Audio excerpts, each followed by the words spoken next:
सियासी मैदान की हर बड़ी खबर से आगाह रहने के लिए हमारे चैनल आज़ाद सियासत को सब्सक्राइब करें और बेल आइकन को प्रेस करें। मज़ार डिजिटल के प्लेटफॉर्म के साथ मैं हूं आपकी मेजबान अलीना मुजफ्फर और मेरे साथ मौजूद हैं सीनियर एनालिस्ट मुजम्मिल वर्दी साहब। सर, कैसे हैं आप? बिल्कुल ठीक ठाक। आप सुनाएं, कैसी तबीयत है आप? अल्लाह का शुक्र है, अल्हम्दुलिल्लाह। से ये जो ऑल पार्टीज कॉन्फ्रेंस हुई है और पीटीआई ने इसका बायकॉट किया है, क्या कहेंगे आप इस हवाले से? पहली बात तो ये है कि ये एक इसकी रस्मी और इखलाकी वैल्यू थी। इसके नतीजे में कोई दुनिया में फ़लस्तीन की जंग रुक तो नहीं जानी थी, लेकिन एक पाकिस्तान का मुश्तरका स्टैंड के कौमी इत्तफाक राय नजर आता कि फ़लस्तीन की पॉलिसी पर पाकिस्तान के अंदर एक कौमी इत्तफाक राय मौजूद है और सब सियासी जमातें फ़लस्तीन के हवाले से यकसा मौक़िफ़ रखती हैं। लेकिन ऐसा नहीं हो सका और तहरीक इंसाफ ने इसमें शामिल ना होने का फैसला किया। अब एक राय तो इसमें दो किस्म की राय हैं। एक राय तो ये कि जी उनकी तो स्टैंडर्ड पॉलिसी है, वो कभी भी गवर्नमेंट के साथ कहीं नहीं बैठते। लेकिन हमने पार्लियामेंट में देखा है वो कमेटियों में गवर्नमेंट के साथ बैठ रहे हैं। पार्लियामेंट की जो खसूसी कमेटी है उसमें भी वो गवर्नमेंट के साथ बैठ रहे हैं। तो वो ऐसा नहीं है कि गवर्नमेंट के साथ नहीं बैठ रहे हैं। अब सूरत हाल ये है कि अब जो बात कही जा रही है या जो बात सामने आई है वो ये है कि जो पीटीआई पाकिस्तान है वो तो फलस्तीन के हवाले से इस एपीसी में शिरकत की को तैयार थी और उनको उनको शिरकत करना चाहते थे। लेकिन जो पीटीआई ओवरसीज है, जो बाहर से बैठ के पीटीआई को चला रहे हैं, उनका मौकफ था कि हमने चूंकि यूएसए में बहुत फंडिंग हासिल करनी होती है और हमारा जो है यहाँ पे लॉबिंग फर्म में हमने हायर की हुई हैं जो ज्यूस की फर्में भी हैं। अगर हम ऐसी किसी करारदाद में या कॉर्पोरेट में शरीक होते हैं तो हमारी लॉबिंग खराब होगी और हमारी जो है ओवरसीज फंडिंग भी खराब होगी और अमेरिका में जो हमारे लिए माहौल बना हुआ है वो खराब होगा। तो लिहाजा पीटीआई ओवरसीज प्रिवेल कर गई। इसमें जो बाहर रहने वाली पीटीआई जो कंट्रोल कर रही है सोशल मीडिया को और पॉलिसीज को, वो प्रिवेल कर गई और उसने पीटीआई पाकिस्तान को इसमें शिरकत से रोक लिया। ये पहली दफा नहीं हुआ। हमने अक्सर देखा है कि पीटीआई पाकिस्तान पर पीटीआई ओवरसीज जो है वो प्रिवेल कर जाती है, क्योंकि इमरान खान का वोट पीटीआई ओवरसीज के पास है। उनका ट्विटर हैंडल सारा कुछ पीटीआई ओवरसीज के पास है, पाकिस्तान में तो किसी के पास है नहीं। जिब्रान इलियास वगैरह को, और जिब्रान इलियास को डिफेक्टो चेयरमैन की हैसियत हासिल है।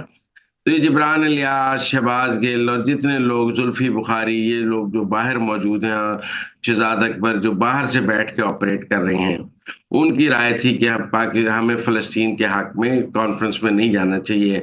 हमने तो बड़ी मुश्किल इसराइली अखबारात में इमरान खान के हक में आर्टिकल छपवाए हैं ताकि ज्यू लॉबी जो है अमेरिका की वो इमरान खान के साथ खड़ी हो सके और इमरान खान को इक़्तिदार में लाया जा सके। अगर आप लोग जाके फ़लस्तीन वाली कॉन्फ्रेंस में बैठ जाएंगे तो जो हमने इसराइली अखबारात में छपवाया सब कुछ वो भी जाया हो जाएगा और जो कांग्रेस की करारदाद में जियो लॉबी ने हमारा साथ दिया है वो भी जाया हो जाएगी और इस तरह हमारा बहुत नुकसान हो जाएगा। लिहाजा नहीं जाना चाहिए। तो इसलिए उनके कहने पर ये पीटीआई पाकिस्तान जो है वो नहीं गई है और ये अफसोसनाक बात है। वैसे तो आप देखें ना जी, जो जैक गोल्डस्मिथ का बयान है इसराइल के हक में, और इमरान खान जैक गोल्डस्मिथ के बहुत हामी रहे हैं, उसकी कैंपेन चलाने भी जाते रहे हैं, जो जमाइमा का भाई है। और खुद देखें ना, ये बहुत सब कुछ ये सवाल पैदा कर रहा है। अब देखें, जब 8 फरवरी का इलेक्शन था तो इमरान खान के बच्चों की तस्वीरें, कासिम की और उसकी सलमान की, पीटीआई के झंडों के साथ तो आई कि जी आप वोट डालें पीटीआई को, और कैंपेन के लिए वो तस्वीरें इस्तेमाल की गई।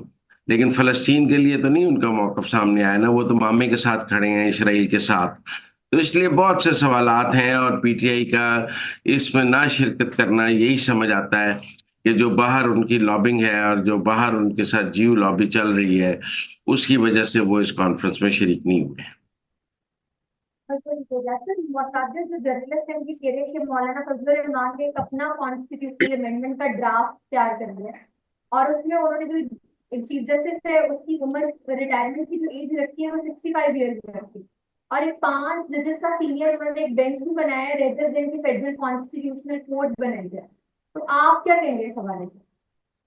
देखिए, अगर तो मौजूदा सुप्रीम कोर्ट ने ही कॉन्स्टिट्यूशनल पिटीशन सुननी है तो फिर मौलाना फजलुर रहमान की इस तरमीम का कोई फायदा नहीं कि सीनियर मोस्ट 5 जज हो ना हो। जब मौजूदा चीफ जस्टिस के, अभी तो बैलेंस ऑफ पावर की बात है, ये मौजूदा चीफ जस्टिस जो हैं वो जुडिशियल एक्टिविज्म के जरिए और सब चीजों के जरिए पाकिस्तान में अदलिया जो है एक एस्टेब्लिशमेंट बन गई है, और कॉन्स्टिट्यूशनल मामलात अदलिया कॉन्स्टिट्यूशनल कोर्ट के पास ले जाएं ताकि रूटीन के मुकदमात तय हो सकें और चल सकें। 60,000 मुकदमात सुप्रीम कोर्ट में पेंडिंग है। अगर 5 सीनियर जजेस फिर जुडिशियल वो कॉन्स्टिट्यूशनल पिटीशन सुनने लग जाएंगे तो फिर वो और तो कोई काम नहीं करेंगे। और फिर जजों की आपस की सियासत है, फिर ये 5 सीनियर जजेस की आपस की सियासत है, 3 एक तरफ है, 2 एक तरफ है। हम मौलाना फजलुर रहमान एक और हम ख्याल बेंच की बनाने की तजवीज दे रहे हैं। मेरा नहीं ख्याल उनकी ये तजवीज जो है वो काबिल अमल है मौजूदा सुप्रीम कोर्ट के तनाजुर में। वो तो एक और हम ख्याल बेंच बनाना चाह रहे हैं कि जी अच्छा जी एक हम ख्याल बेंच एक और बना लेते हैं जो मिलकर मुल्क की सियासत को चलाएगा। तो मुझे नहीं लगता उनकी इस तरमीम पर हुक्मरान इत्तेहाद मानेगा, और ना ही ये मुमकिन है।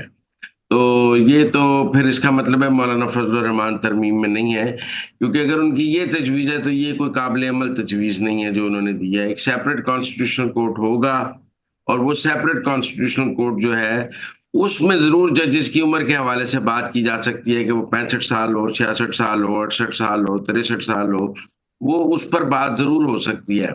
लेकिन मैं नहीं समझता कि मौजूदा सुप्रीम कोर्ट के अंदर से ही 5 रुकनी बेंच को कॉन्स्टिट्यूशनल कोर्ट का दर्जा देना कोई मसाइल का हल है। इसके नतीजे में ना पेंडिंग केसेस खत्म होंगे, इसके नतीजे में ना जुडिशियल एक्टिविज्म खत्म होगा, इसके नतीजे में ना जुडिशियल री writing of the constitution by the supreme court खत्म होगा, बल्कि मसाइल बढ़ेंगे।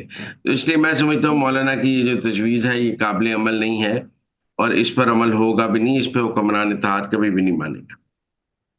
ठीक हो गया sir. Senior journalist Mehtab Haider ये दावा कर रहे हैं कि अली मीर गंडापुर जब से गायब हुए उसके बाद उनका रास्ता हुआ है खान साहब के साथ, और उन्होंने एक डिफरेंट उनको स्टोरी सुनाई है जिसको कोई भी बिलीव करने के लिए तैयार नहीं है। तो आप इस सारे जो सिनेरियो है उसको किस तरह से देखते हैं? मैं नहीं समझता उनका इमरान खान से कोई राब्ता कराया गया है। देखिए अगर गंडापुर का इमरान खान से बात कराई जाती तो वो बात करके वापस मंजर आम पे आ जाते फौरन। इस तरह गायब रहने की क्या जरूरत थी? जब बात हुई थी फोन कॉल सुनते और वापस आ जाते। मैं नहीं समझता उनकी कोई इमरान खान से फोन कॉल कराई गई है, कोई बात कराई गई है, और कोई इमरान खान इतने ट्रस्टवर्दी आदमी भी नहीं है कि उनकी खुफिया बात कराई जाए और वो बात को खुफिया रखेंगे। तो इसलिए मैं मेहताब हैदर साहब की स्टोरी से मुत्तफिक नहीं हूं कि उनकी इमरान खान से बात कराई गई है। मैं ये जरूर समझता हूँ कि उनको कब्जे में रखा गया है, तहवील में रखा गया है, उनको निगोशिएट किया गया है, उनको विन ओवर किया गया है, या उन पर प्रेशर डाला गया है। ये बात तो मैं मानता हूँ एस्टेब्लिशमेंट की जानिब से। लेकिन ये नहीं मानता कि उनकी को खान साहब से बात कराई गई। खान साहब से बात कराई गई होती तो खान साहब की मुलाकातें बंद की जाती। खान साहब की मेरा मतलब है कि मीडिया टॉक्स बंद की जाती। इसलिए मुझे नहीं लगता इस वक्त खान साहब और गंडापुर एक पेज पर हैं, दोनों अलग अलग सफों पर होंगे।